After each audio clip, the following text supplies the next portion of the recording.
Hoy, de alguna manera, cerramos el ciclo de presentación de los asesores y profesores adjuntos de la cátedra con sus charlas de presentación y particularmente de los sesgos que cada uno de los docentes, con los cuales cada uno de los docentes participa en la cátedra. Y bueno, hoy es el turno de Karen Klein, nuestra asesora en estructuras, que se ha sumado al equipo hace 2 o 3 años, ¿no, Karin? Sí, hace relativamente poco.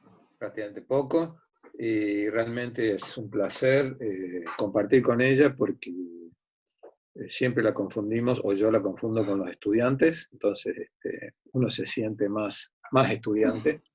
Y bueno, y aparte por su conocimiento y su participación y su disposición permanente de buen ánimo y conocimiento disciplinar. Entonces yo creo que muchos de ustedes ya la conocen, porque aparte debe haber sido docente de ustedes en otro año. Y bueno, sin más prolegómenos, Karen, te dejo el micrófono La y es un palabra. gusto. La temática que voy a tratar, sobre todo, voy a tener el gran desafío de hablar de estructuras, pero sin nombrar números. O por lo menos eso es lo que me he planteado. Sobre todo en esta relación que existe entre el planteo de la variable estructural y el proyecto de arquitectura. De alguna manera creo que si empezamos a evaluar cómo estas dos palabras se empiezan a relacionar, podemos llegar a concluir que estaríamos hablando de, digamos, de tratar de hablar de teoría y de los aspectos tecnológicos o tectónicos que interfieren en la definición de la estructura. Y yo lo planteé así en este blanco y negro porque muchas veces parecen antagónicos, sin embargo, en mi perspectiva no lo son. Por eso siempre voy a estar referenciando dentro de la presentación una serie de reflexiones que tienen que ver justamente con los conceptos teóricos que hay detrás de los diseños de estructuras y que para mí, por ejemplo, no hay concepción sin técnica ni proyecto sin materia, esto lo ha dicho Pignonello, y de alguna manera estamos nuevamente referenciándonos a esta relación simbiótica que existe entre la teoría y el concepto y lo tectónico y tecnológico. Bueno, yo ya había hecho este muestreo, lo había usado de conejillo de indias a los alumnos y a los profesores, y más o menos los distintos conceptos que se fueron vertiendo, que qué es lo que realmente necesitamos conocer de estructura los arquitectos, nos hacen sobre todo indagar en que hay una necesidad de establecer más relaciones con respecto a los conceptos de estabilidad, de comportamiento estructural, que en detrimento, si se quiere, de lo que es el cálculo numérico de las estructuras que le dan el rigor científico y duro al área estructural.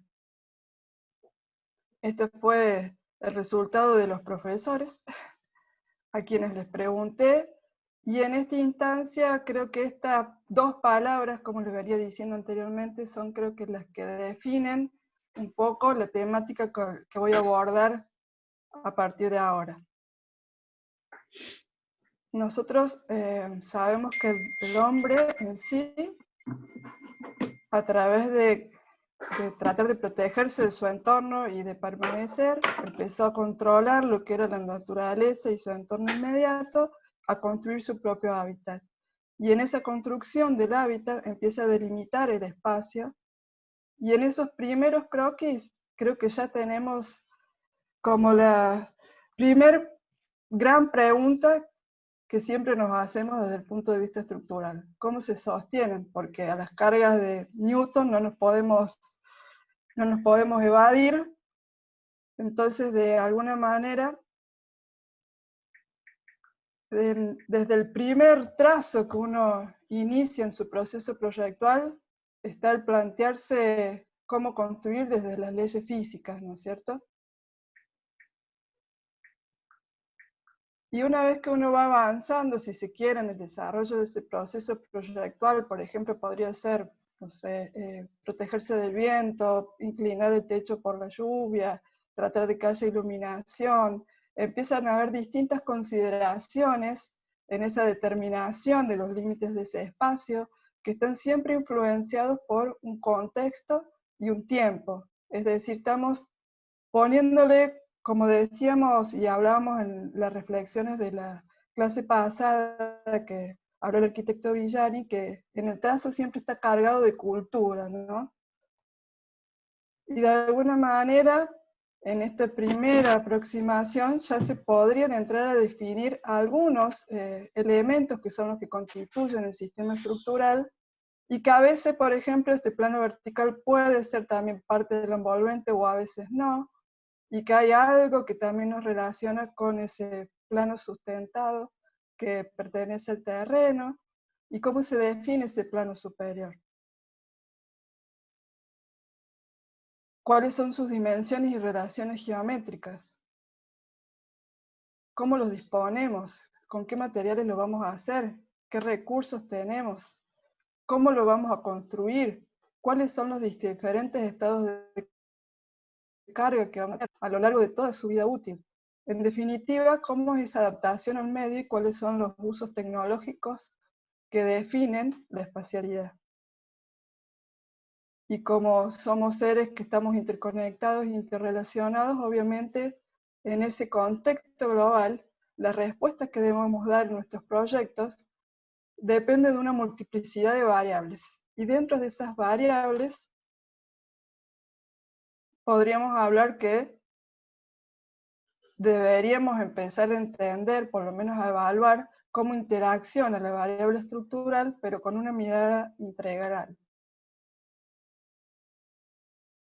Y bueno, esto me parece que es clave para entender de que la estructura no es algo que vamos al final del proceso proyectual, sino que muchas veces puede ser inclusive hasta determinante en los primeros inicios y ser nuestro disparador, si se quiere.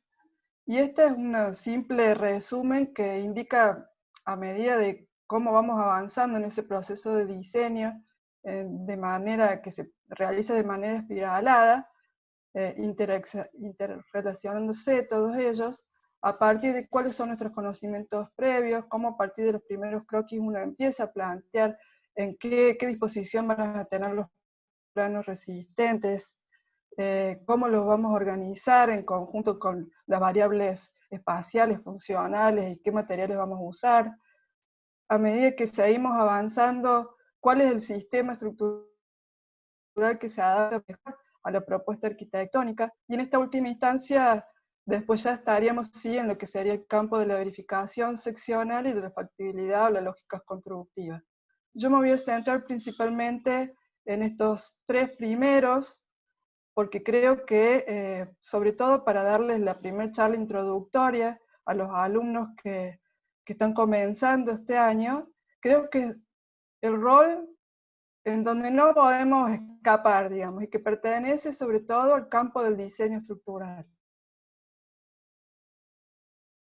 Y voy a empezar por arrancar con ese primer concepto de cuáles son nuestros conocimientos previos y cómo a veces esos son disparadores del proceso proyectual.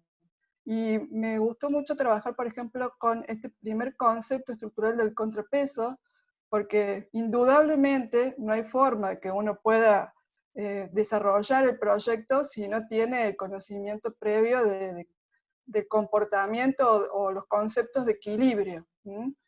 Y voy a ir avanzando en distintas escalas de vivienda. Fíjense que en este caso se trata de una arquitectura de exposición, en este otro es la vivienda diseñada por Rencrujas, en donde hay una viga superior de donde se sostiene esta viga que forma parte del piso 3 y que necesariamente por asimetría de cargas necesita ese contrapeso, o como a veces esa idea de que un elemento estructural se apoya en otro es determinante para empezar a jugar en esa dialéctica de geometría que permite a a este golf de Javier Corbalán desarrollarse, o a veces la necesidad de trabajar con piezas estructurales prediseñadas, pero que si uno realmente se pone a estudiarlas, tiene una potencialidad expresiva y trabajar con estructuras que se van apoyando unas a otras. Y ese mismo concepto se puede trasladar inclusive a estructuras de grandes luces, donde tengo que cubrir, por ejemplo, un estadio para el gimnasio paulistano, o cómo se desarrolla a nivel conceptual el contrapeso necesario que necesitamos para equilibrar todo este edificio que se asoma a la avenida de Madrid, o el gran valor simbólico que tiene este edificio de la sede de la televisión en China, desarrollado por OMA. Cada uno de ellos está trabajado desde el concepto ese, de cómo el concepto estructural del contrapeso. Sin embargo, todas sus respuestas son variables. Y entonces, ¿en qué se diferencian cada uno de esos mecanismos estables? Yo hice como una serie de posibilidades de organización de cuáles son las variables que intervienen como en esa matriz que de alguna manera están definiendo cada uno de ellos y que fundamentalmente tienen que ver con la organización del plano superior, los planos verticales, la escala en cuanto a la luz de apoyo o la altura, la relación entre el módulo de la arquitectura y el módulo estructural, y las diferentes materialidades de cada uno. Pero fíjense que casi la mayoría de todos estos aspectos tienen que ver con prácticamente el manejo de la geometría, y cómo de alguna manera ese manejo de la geometría tiene una implicancia en el comportamiento estructural. Entonces, dentro de esta matriz, que está muy simple, hay una serie de combinaciones y variantes de todas ellas.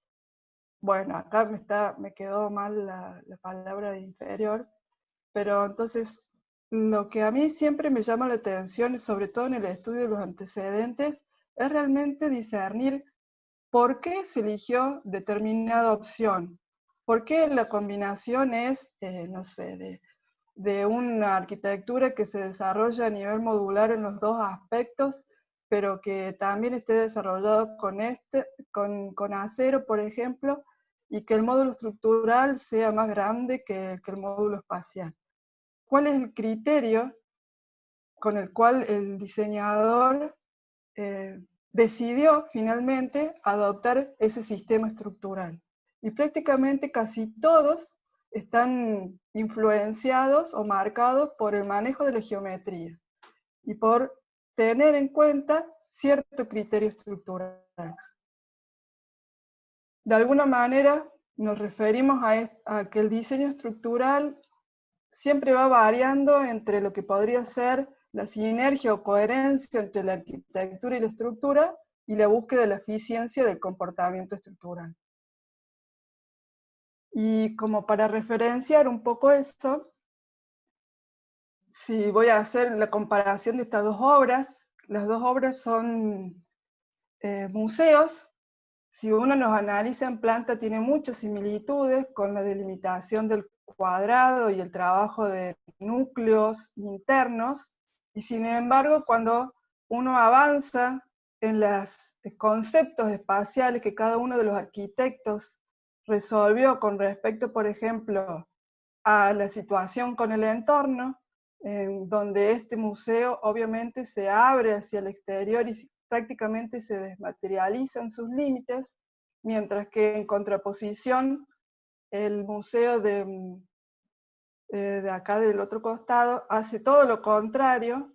Y entonces, ¿de qué manera la resolución del sistema estructural acompaña esa decisión proyectual que marca la génesis de la propuesta arquitectónica? Y las diferencias son evidentes. Por ejemplo, en este trabajo se trabaja con la grilla de la modulación prácticamente desmaterializada de las columnas. Incluso hay un retranqueo, si se quiere, de la estructura hacia el interior para prácticamente toda la fachada vidriada sea desmaterializada. Estos núcleos no llegan hasta el techo y permiten la amplitud espacial.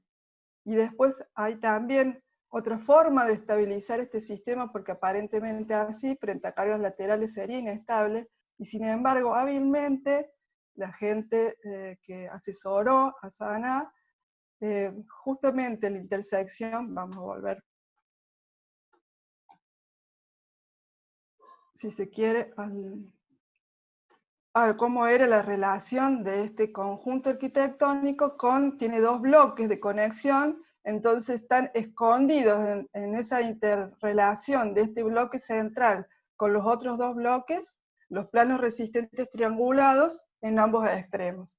Y sin embargo, en este otro, esas células son internas y cerradas, y el sistema estructural que acompaña esa propuesta arquitectónica se desarrolla a partir de una serie de paneles metálicos que terminan de definir la delimitación de cada uno de los espacios interiores. Y después me gustó mucho esta obra para referenciar un poco que no solo debemos acompañar la elección del sistema estructural con respecto a, si se quiere, las premisas de diseño que dan génesis al proyecto, sino también cómo a veces, a medida que vamos avanzando en el desarrollo de las alternativas, uno puede hacer evaluaciones de tipo estructural, siempre relacionándolas con los aspectos arquitectónicos. En este caso en particular, se trata de una intervención con dos edificios colindantes de cierto valor histórico, si se quiere, y cómo a partir de la geometría hay esa vinculación con la parte de la cenefa superior o del coronamiento del edificio, y de alguna manera esta era justamente la Facultad de Arquitectura y Arte de Nueva York, y se estaba planteando que la propuesta de arquitectura haga alusión a los usos comunes y de exposición, pero que permitiera también la interconexión entre ambos edificios.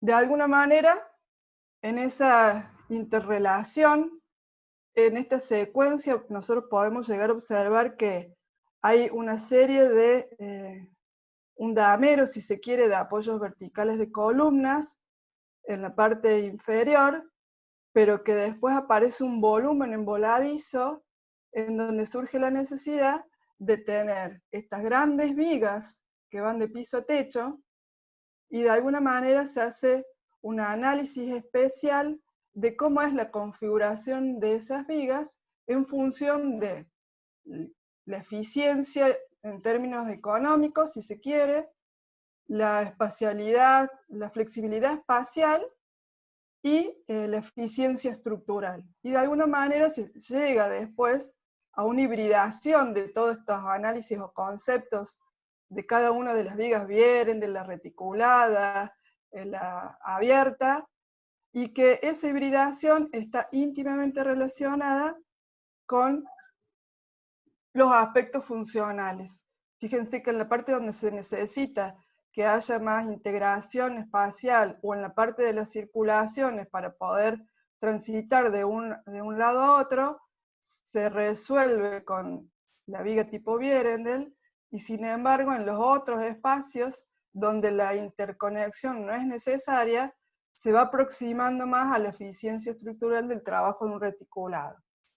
Y de alguna manera, bueno, eso va, si se quiere, en detrimento de estas grandes estructuras con ese sobreesfuerzo estructural de lo que son las solicitaciones internas, y sin embargo muchas veces uno no tiene que buscar la alta eficiencia estructural, sino el sistema estructural que se adapte mejor a la propuesta de arquitectura. Obviamente que esto es lo ideal, que se vayan acompañando uno a otro, pero bueno, siempre hago también referencia a que, de acuerdo, cuál es la espacialidad que permite esa resolución estructural. De alguna manera está garantizada esa primera interconexión que se necesitaba de un edificio a otro, y claramente se buscaba la unidad o la integración del espacio de usos comunes que alberga el interior del edificio. Entonces, bueno, acá haciendo alusión, Carla, a tu papá, que ha sido una gran influencia, él siempre nos decía que la estructura primero debe diseñarse antes que calcularse, y bueno, eso creo que ha quedado muy, muy marcado, por lo menos en todos los que el grupo de estructuras, de los profes de estructuras, y de alguna manera siempre referenciando que debe ser coherente con las intenciones de diseño.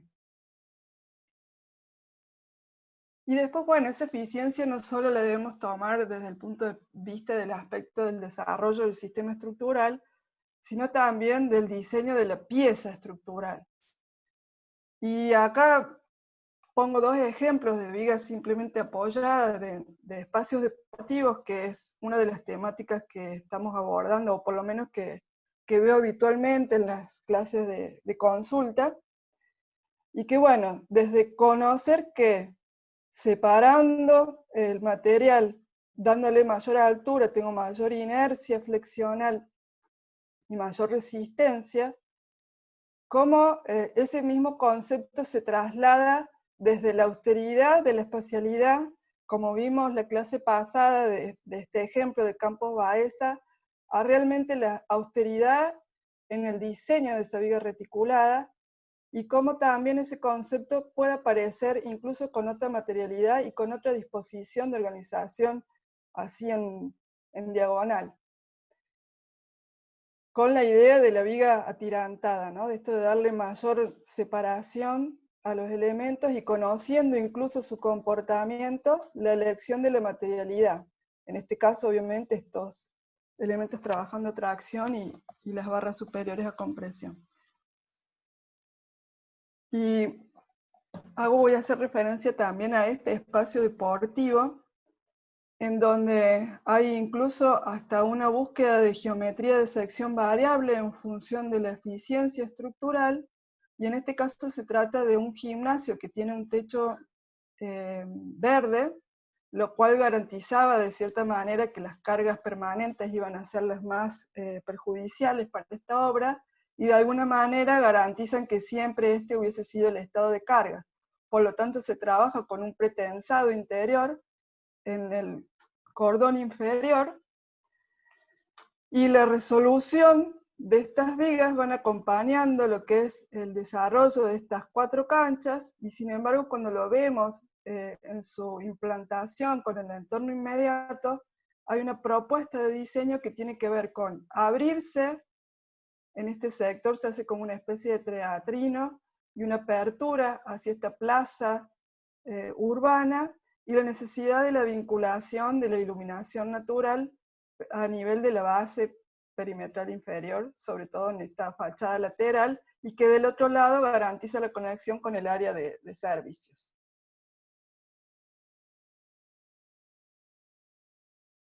A partir de este esquema de resolución estructural, hay como un atrio, si se quiere, que es lo que hace de espacio intermedio entre lo que es el acceso a ese teatrino que hay y la plazoleta o la plaza urbana, y de alguna manera para poder generar este gran espacio intermedio, hay una disociación, un corrimiento del módulo de las columnas, que a partir de esta gran viga reticulada, que si bien podría ser mucho menor, pero tiene estas dimensiones porque va acompañando también la lógica de la caja suspendida, nos permite generar una serie de apoyos de columnas que a partir de este punto trabajan como ménsulas y garantizan la estabilidad del todo el conjunto.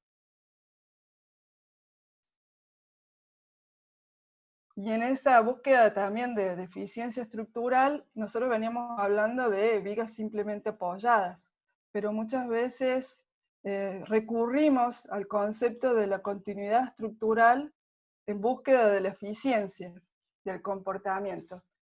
Y a veces también extrapolamos algunas consideraciones o o estudios que se hacen a nivel, por ejemplo, de lo que es la ingeniería de puentes, que tranquilamente se pueden aplicar, por ejemplo, la resolución de esta era una fábrica, y prácticamente el concepto es ese: a partir del plano resistente, trato de achicar las luces de apoyo para que este elemento que trabaja flexión tenga menor sección. Lo mismo creo que se alcanza como la síntesis proyectual en su máxima expresión en este pabellón de Osaka de Méndez de Rocha, en donde hay una variación seccional en función del comportamiento flexión del elemento estructural.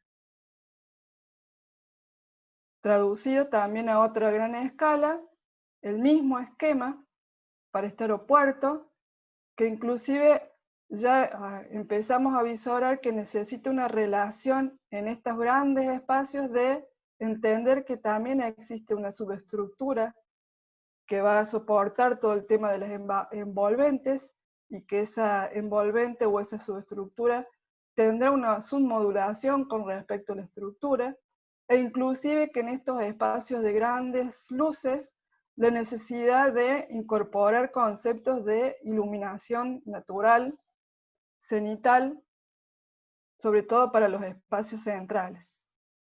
Y bueno, acá creo que hay una íntima relación entre lo que es el diseño y la propuesta estructural y realmente la incidencia de la luz natural y el resultado de la espacialidad interior de este gran hall.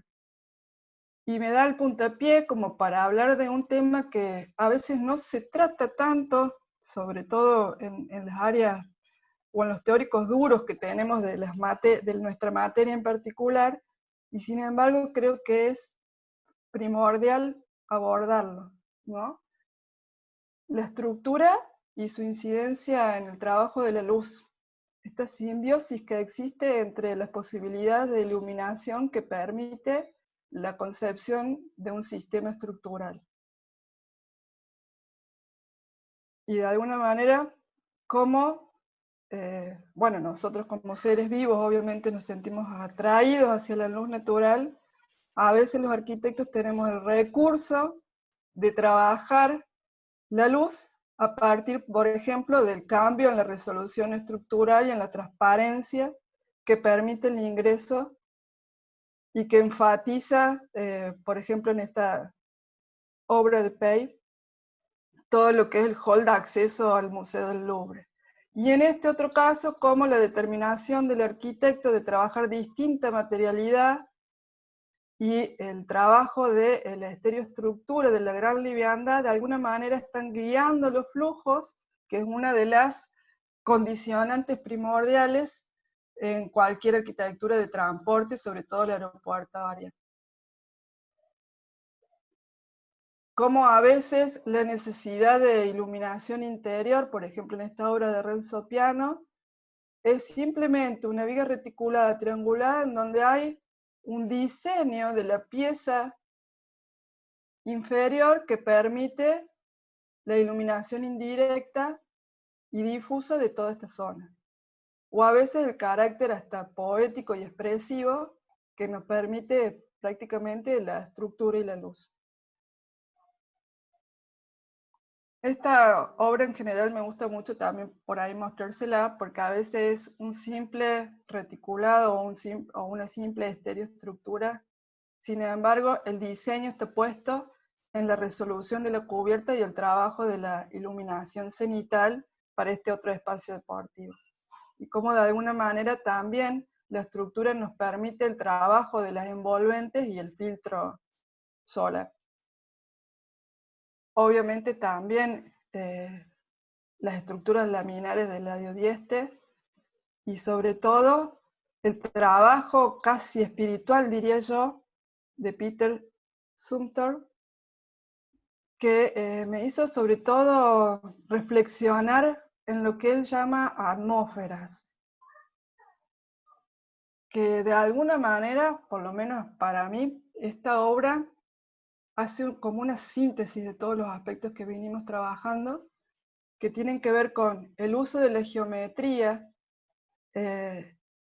en los aspectos de la iluminación natural, cómo hay toda una geometría regular de tabiques de hormigón armado y sin embargo la decisión proyectual de prácticamente plantar este bosque de columnas que de alguna manera crean como esa atmósfera. Este es el Salón de las Condolencias, creo que es muy adecuado y acertado. Y que de alguna manera la propuesta estructural, inclusive este haz de luz que lo despega, que nos hace alusión a la, si se quiere, a la temporalidad de nuestra vida, tiene que ver con el trabajo de esta losa que está sostenida desde estas columnas, y sin embargo casi pareciera ilógico que justo en el punto de unión de la columna con la losa existiera esa lucerna, y que hábilmente está puesta descentrada para esconder aún más las vigas invertidas superiores que le dan sustento a toda la placa superior. Y también, bueno, la potencialidad que tienen los diferentes materiales, el trabajo con los diferentes materiales. En toda esta obra, el elemento común es la barra pequeña de madera, y sin embargo las configuraciones tienen que ver con la eficiencia del comportamiento estructural, la característica de las superposiciones de las piezas, cómo también se pueden configurar incluso hasta estructuras laminares en madera, en el ladrillo. Nosotros a veces, digamos, la limitación no está puesta en el material, está puesta en el diseño creativo y en el aprovechamiento de conocer cómo es su comportamiento estructural. Por ejemplo, en el trabajo de ladrillo de los arquitectos paraguayos, comprendiendo que su característica principal o su ventaja es la del trabajo con presión. Y algunas nuevas experimentaciones en cuanto a geometrías complejas, retomando un poco las ideas de las cáscaras de Gaudí, ¿no? A partir de las nuevas herramientas digitales.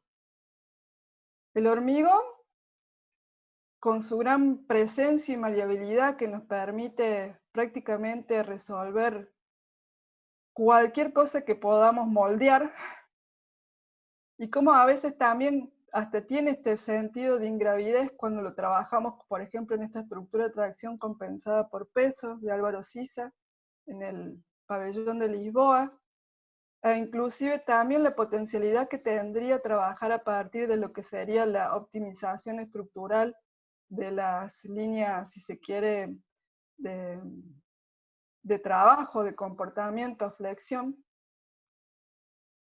o la potencialidad que tendría también el diseño de piezas prefabricadas, que yo creo que es como un tema emergente, ¿no? Que está como más vigente últimamente, e inclusive como a veces el aprovechamiento de la textura o el posicionamiento de los apoyos que se pueden resolver en hormigón armado le da hasta cierta ingravidez, si se quiere en este caso, a esta otra obra. Bueno, el acero en cuanto a su cualidad prácticamente filar o de placa, o incluso también la versatilidad que tiene de trabajar con secciones variables, creo que inclusive hasta llegar a la inmaterialización o desmaterialización a partir de las estructuras en tensigrity. Y bueno, los nuevos materiales o el conocimiento de el resurgir de aprovechamiento, por ejemplo, de estructuras de bambú, la reutilización de los contenedores. Este, por ejemplo, es un pabellón experimental que está resuelto a partir de cajones de los que llevan el súper, las cosas, ¿no? O la prefabricación, por ejemplo, en este forjado alveolar, o el uso de otros materiales nuevos, como los aluminios o los polímeros, o incluso la experimentación con uniones de tipo imantado, como se están dando en este caso en el pabellón de Kengo Kuma. Bueno, y el desafío entonces está puesto en reconocer cuáles son todas esas variables geométricas que pueden incidir tanto en el diseño del sistema estructural, como de la pieza estructural, como de sus vínculos, como el tratamiento de la luz y la resolución espacial, y obviamente cuáles son las posibilidades que ofrece la estructura para aprovecharlos oportunamente.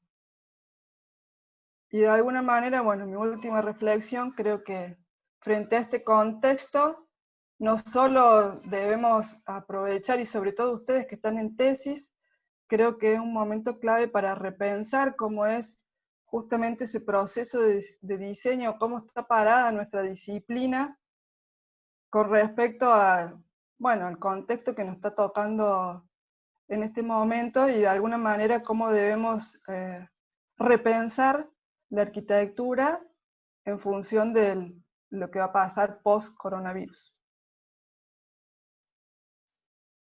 Y bueno, definitiva un montón, yo soy fanática de leer, así que un montón de bibliografía que son casi todos libros de estructuras, pero que no hablan de números.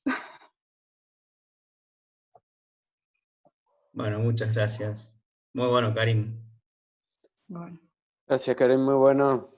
Se Bueno, escuchaba, Karin, genial.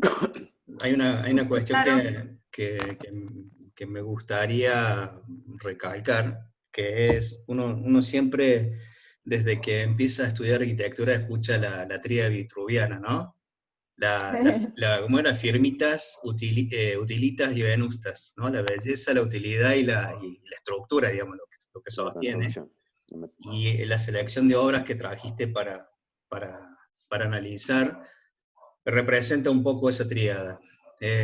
Digamos, está bueno que la tríada está representada en una conversación que se supone que es de estructuras. Entonces, bueno, sí, yo siempre digo que soy arquitecta hasta la médula. Y creo que de alguna manera la curiosidad por saber, sobre todo esa primera pregunta, cómo se sostiene, hizo que yo indagara un poco en este campo un poco más específico. Pero bueno, capaz que también tiene que ver con mi propia personalidad de esto de ser bailarina y de entender el equilibrio del cuerpo. Creo que ahí también hay un poco, está la clave de por qué la búsqueda. tal cual. Me gustó esa analogía con la danza, ¿no? Porque es relacionar quizá el fenómeno para mí más, no sé si el fenómeno más maravilloso y para mí más incomprensible, que es el cuerpo humano, ¿no? Como fenómeno estructural, pensar en los pies y en el talón, ¿no? Como elemento que sostiene y estabiliza toda nuestra humanidad, ¿no? Y reflexionar sobre eso trasladado a la arquitectura, ¿no? Es una cosa que, bueno, que para mí sigue siendo como un misterio, el talón como elemento sostenible. Ni te digo, ¿no? la punta del dedo gordo. Bueno, eso para los bailarines. Sí. Sí, sí. Ay, Anoche, Gabriela se ríe porque sabe lo que es.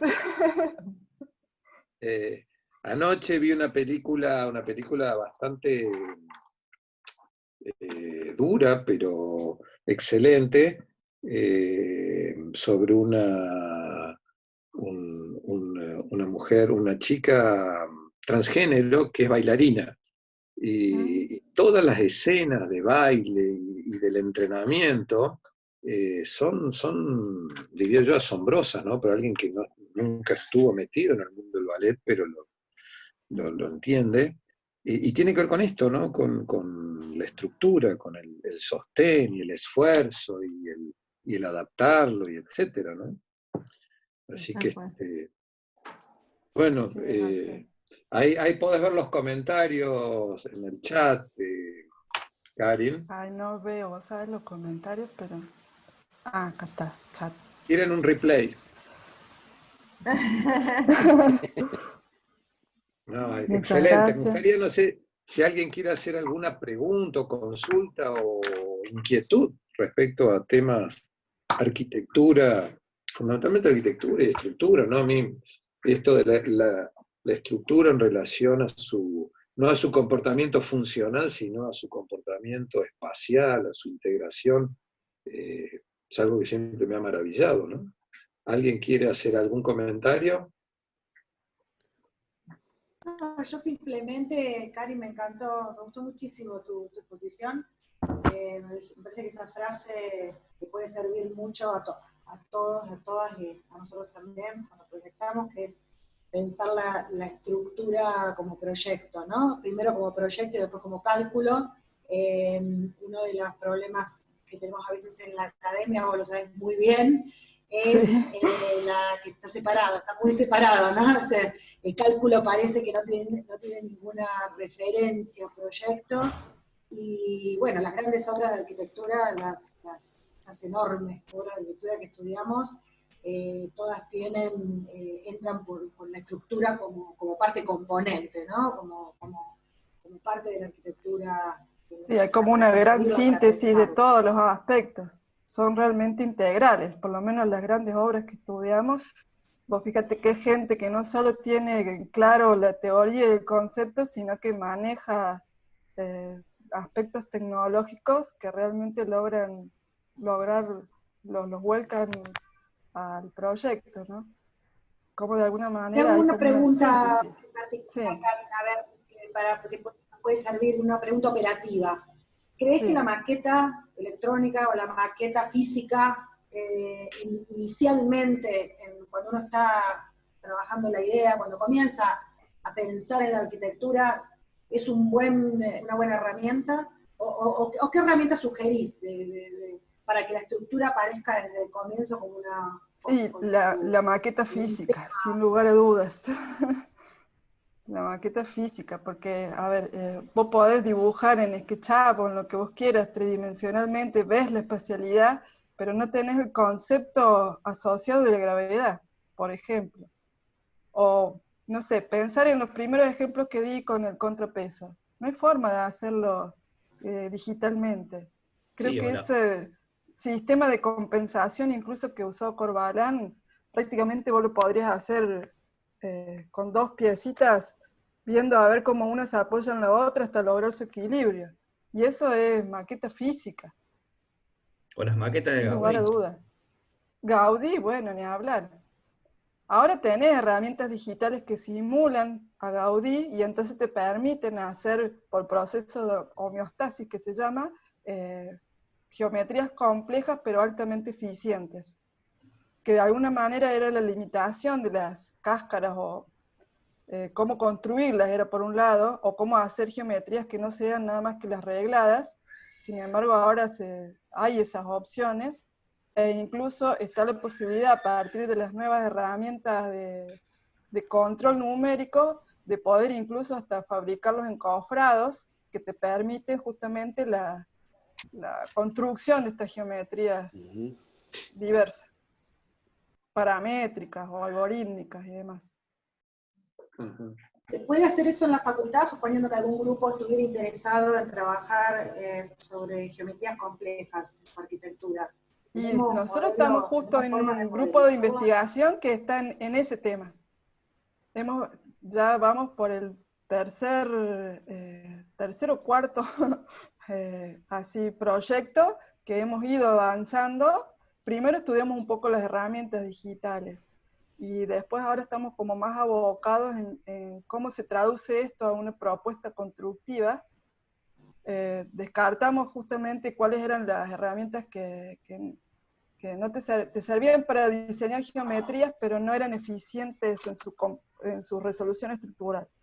A partir de ahí, de esa selección, lo que fuimos haciendo fue como dos caminos. Por un lado, estamos trabajando con las estructuras laminares, estructuras que trabajan a compresión, pensando en hormigón armado y ladrillo, y por otro lado estamos desarrollando también estructuras laminares, pero a partir de barras simples, pensando en la reutilización de elementos de descarte, y entonces el foco está puesto en el diseño de los nudos, que eso ahora estamos indagando en impresión 3D para los nudos.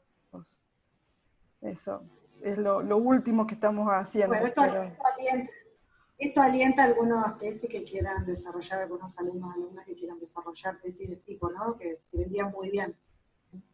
Sí. De experimentación tecnológica.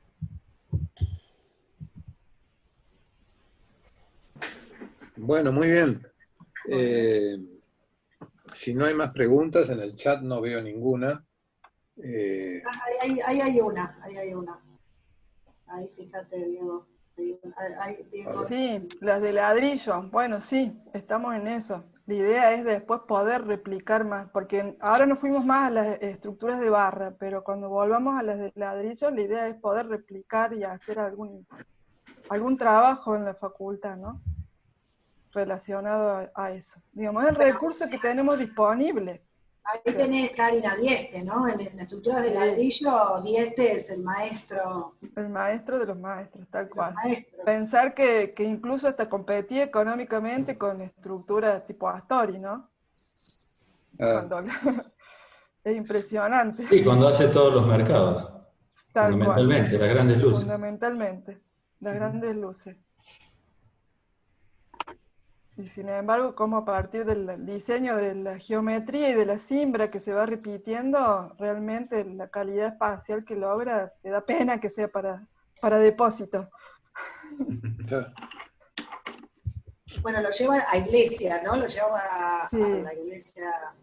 Lo lleva a la iglesia de Atlántida. La iglesia logrando una maravilla espacial. Sí. La textura, los tamices, es impresionante. Si además vos pensás en la mano de obra que construyen esas obras, que es mano de obra local y con poca preparación técnica, ¿no? Es decir, con una mínima preparación para la construcción y él realiza semejante obra. Es muy recomendable ir a en la Atlántida a ver cabeza eso. del líder. ¿Eh? La diferencia está en la cabeza del líder. Así es. Del grupo. Lo importante es el indio, no la flecha, decía De Vincenzo. No, bueno, las dos cosas, pero creo que van de la mano. Lo interesante, Karin, me parece, es que él lo que hace es introducir todo el proceso. O sea, lo que dice Pablo, los albañiles se capacitaban, digamos, junto con él, experimentaban junto con él. O sea, había una idea del proceso completo, ¿no? Desde el proyecto, el diseño, el cálculo. Sí, el aprendizaje empírico, si se quiere. Tal cual. Exactamente. Ahí preguntan, Karin, si se publican esas investigaciones que ustedes hacen. Sí, sí, lo hemos publicado. Generalmente vamos a los congresos de ingeniería estructural, pero sí están publicados. Incluso nosotros hace poquito que hemos retomado lo que era la dirección del E10, y justamente en este momento lo que estamos haciendo es como recolectando toda la información para que haya un banco de datos, como quien dice. Claro. Porque se estaban desarrollando varios proyectos a la par y no nos estábamos comunicando.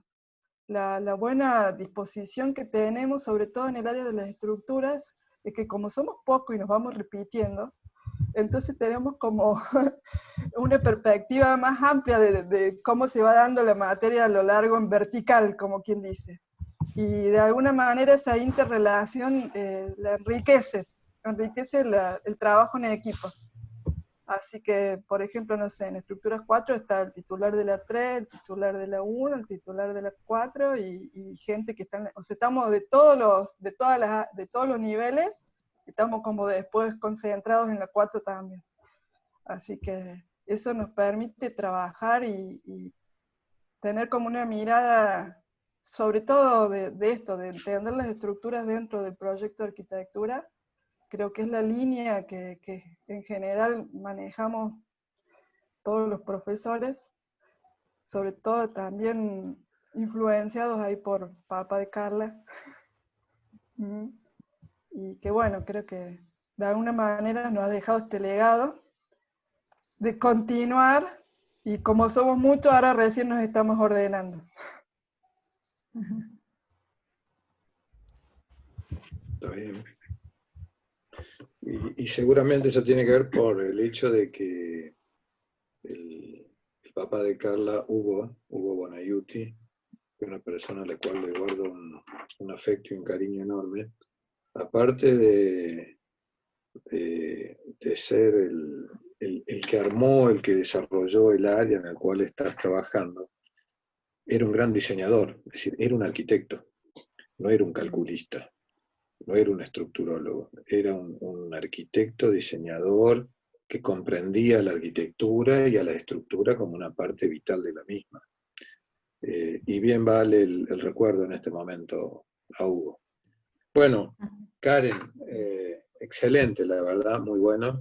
Y Bueno, gracias. repetiremos, podemos profundizar otra charla más sobre estos temas, porque creo que son temas que quizás, no digo que están faltando, pero digo quizás son de mayor interés o de más anhelo de los alumnos, porque se encuentran y más en otras etapas del desarrollo, para tener más amplitud de información y más profundidad de información. Así que en realidad ya te comprometo para profundizar más el tema en otra charla. Sí, yo provoqué más que nada como las primeras etapas de diseño, no profundicé Correcto. en el desarrollo después de las Sí, hay estructuras. temas de mucho interés, como es especialmente en esto de las grandes luces, la logística, ¿no? de Logística cómo llevarlas a puntual, cabo, etcétera, sí. ¿no? Que muchas veces se olvida en los proyectos. Sí, sí, bueno. Ese es todo un criterio también a desarrollar, porque aparte tenés que Exactamente, pensarlo, cómo trasladarlo, cómo montarlo, y eso te exactamente. influye en la determinación del elemento estructural de la pieza, digamos, Sí. y de la unión. Por ejemplo, podría desarrollar el tema de la cúpula del milenio de Foster, que todo el diseño tenía que ver con cómo se podía levantar y llevar a cabo la estructura. Pero bueno, Y sí. como que hay muchos Bueno, temas y podemos usar este espacio para desarrollarlos. dale cuando quieran. Un temita ahí complementando lo que había dicho Pablo. Yo la trilogía vitruviana, ahora le digo tetralogía, donde el cuarto aspecto sería la sustentabilidad y donde la estructura tiene un rol muy importante en eso, También podría ser otros aspectos. en el aspecto Incluso, de eficiencia. sí, justamente, porque en la búsqueda de la eficiencia vos lo que haces es ahorrar el recurso, digamos, o a veces como recurso que tenés disponible te permite no tener que trasladar, tener que incorporar elementos de otros lados. Los traslados también son algo que uno tiene que considerar en los aspectos de la sustentabilidad, ¿no? Por eso la Bueno, arquitectura, perdón.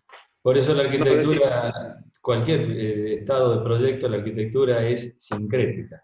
O sea, hay que pensar todas las cosas en el mismo momento y no en etapas. El sincretismo en la arquitectura me parece que es una de las herramientas más importantes que hay que aprender a desarrollar, ¿no? y reforzando esto y volviendo a Vitruvio, en realidad Vitruvio consideraba la sustentabilidad como el enmarque de su triada. Digamos.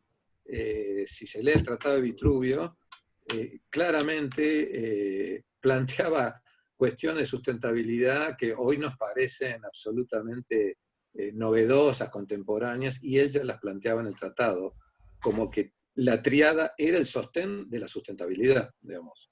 No había pensamiento sin entender la arquitectura en su entorno, con su sustentabilidad propia, etc. Sí, incluso los mismos órdenes, su matriz geométrica también tienen esa relación con la naturaleza, ¿no? Exactamente. sí. Sí, Bueno, bueno, está un poco esa reflexión que creo que tenemos que repensar la disciplina, sobre todo después de que esta pandemia nos ha atravesado y nos hace un poco reflexionar cómo es nuestra relación, ¿no? con el entorno, con la naturaleza, y que yo creo que la arquitectura, digamos, no puede no ser sustentable. exactamente. Por eso tetralogía ahora. Bueno, se va a hacer tema de discusión entonces. Claro. Un último agradecimiento, Karin y Diego, por Sí. honrar la memoria de mi papá, y bueno, y a vos, Karin, y a todos los que están en las estructuras, porque bueno, fue una lucha grande para mi papá esto de que sean estructuras dadas por arquitectos, y cuando él comenzó, incluso cuando yo estudié, la mayoría eran ingenieros, y hoy son todos arquitectos, digamos, así que bueno, la mejor forma de honrarlos. Gracias. Sí, bueno, gracias Carla. Yo creo que ahora está como un poco más mezclado, también hay arquitectos y algunos ingenieros que lo estamos arquitecturizando, pero la verdad que la mirada complementaria del ingeniero creo que también es válida, ¿no? Eso justamente a veces te ayudan bueno, a darle forma final y a verificar todo lo que, si vos estás haciendo un aprovechamiento seccional, creo que en eso nos llevan ventaja. Y bueno, creo que el trabajo interdisciplinario es clave, ¿no? Acá. Seguro que sí. Seguro que sí. Bien. Vos sabés, Carla, que con tu padre, aparte de otras cosas y la admiración que le tenía, compartíamos algo muy especial, El día de que era nuestro cumpleaños. cumpleaños. Sí, Así que lo recuerdo en cada uno de mis cumpleaños. exacto. Bueno,